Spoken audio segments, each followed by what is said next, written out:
I don't know if they'd have a show if they. What if they agreed about everything? It would be very boring. You know what was not boring last night? The Blazers and the Pelicans, in particular because Zion Williamson, he was back from injury, had an ankle injury. What injury? Because the Blazers had a 24-3 run in the first quarter, and then the Pelicans just started trying to make their way back, leaning on Zion.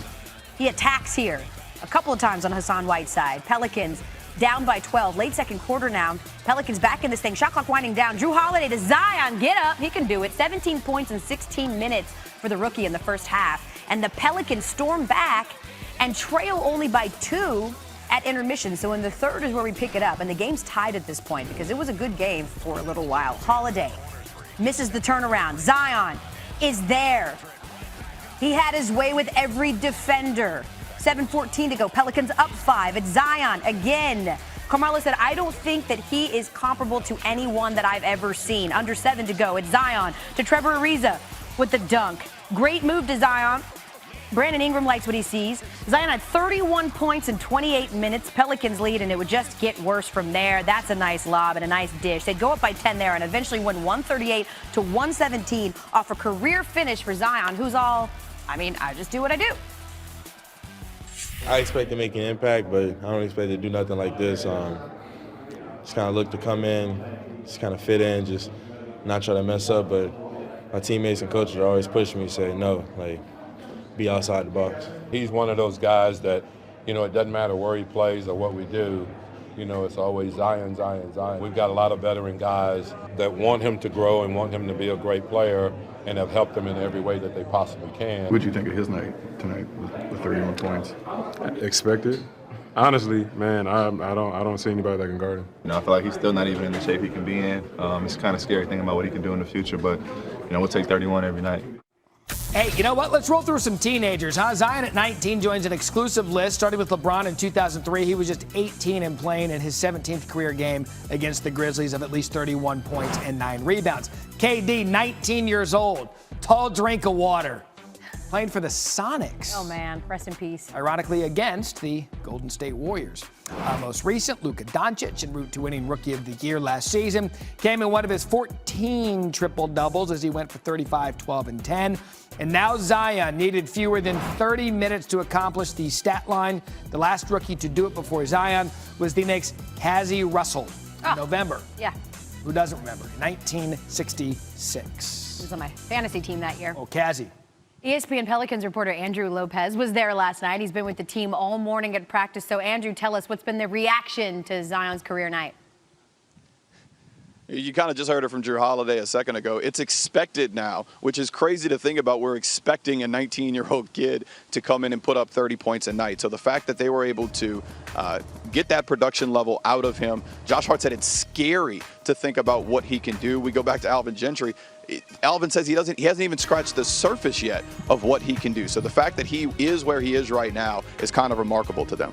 It really, and really, I think it's the comfortability, the ease with which he's done it, considering he missed 44 games and then played 8, missed another one. He just keeps dominating at 6'6", these grown men that were supposed to give him a hard time. Andrew Lopez joining us after Zion's career night. You mentioned this is supposed to happen for Zion. He's actually averaging better than 20 points per game. He's racking up 189 points for the first 9 games of his career. Only #1 picks over the last 30 seasons with more points than Zion over that span were Shaq and Iverson. And they, of course, Matt, went on to both win Rookie of the Year. It tends to be a good thing. Still ahead on SportsCenter. Zion joins an exclusive list of teenagers with an incredible performance against the Blazers. We go live to Pelicans practice after his career high. Plus, where Tom Brady winds up, our NFL reporter tells you why even TB12 has no idea. And Boston speaking for the first time since trading Mookie Betts. But why all the talk at Red Sox spring training is about Jeter. We'll explain coming up next. You knew what you was doing when you named me Jeter. Oh my goodness! I could have, shushed him the game, but it was all about having fun the game. We start this 90-minute SportsCenter with breaking news. Cleveland Browns defensive end Myles Garrett has been reinstated from his indefinite suspension by the NFL. The Browns announced today Garrett's ban for striking Steelers quarterback Mason Rudolph over the head with a helmet saw him missing the final 6 games of the season. For more on this, let's bring in Adam Schefter, who joins us now. And Shefty, what more can you tell us about Commissioner Goodell's decision to reinstate him today?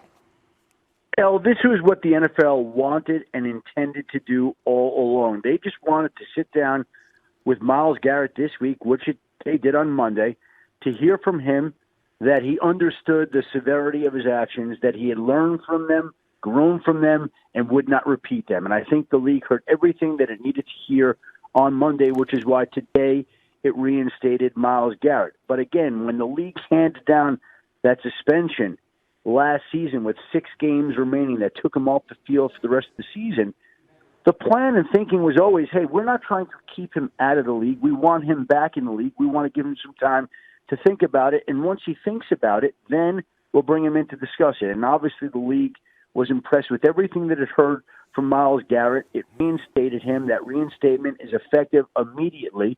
Now, interestingly enough, Garrett is going on a humanitarian mission next week to West Africa to help solve the water issues there, and he's going to be helping kids there. But he's now reinstated, effective immediately, and that's a big win for him and the Cleveland Browns. Shefty, to your point, I don't think anybody thought that his career would be over, but are you surprised at all that the suspicion didn't carry over, at least into this upcoming season?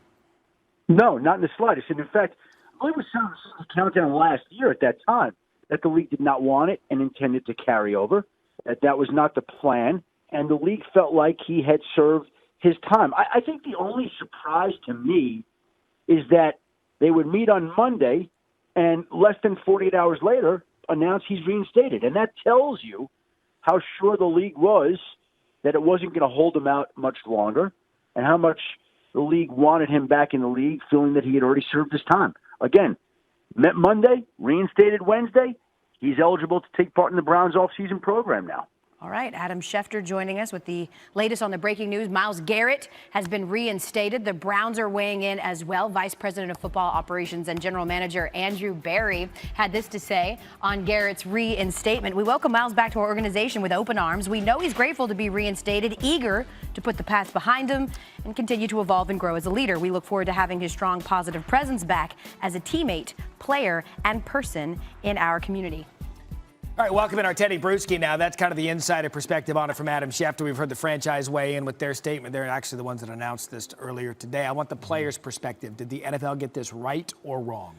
If I'm Myles Garrett, I'm thanking my lucky stars that it's over, that I get to play, because even if I was at the league office, it'd be 8 games and he'd get 2 additional, because there's one thing I think the league missed here, and it's sending the message into this season that this is basically unacceptable. This image, it's not about who started it and the whole situation.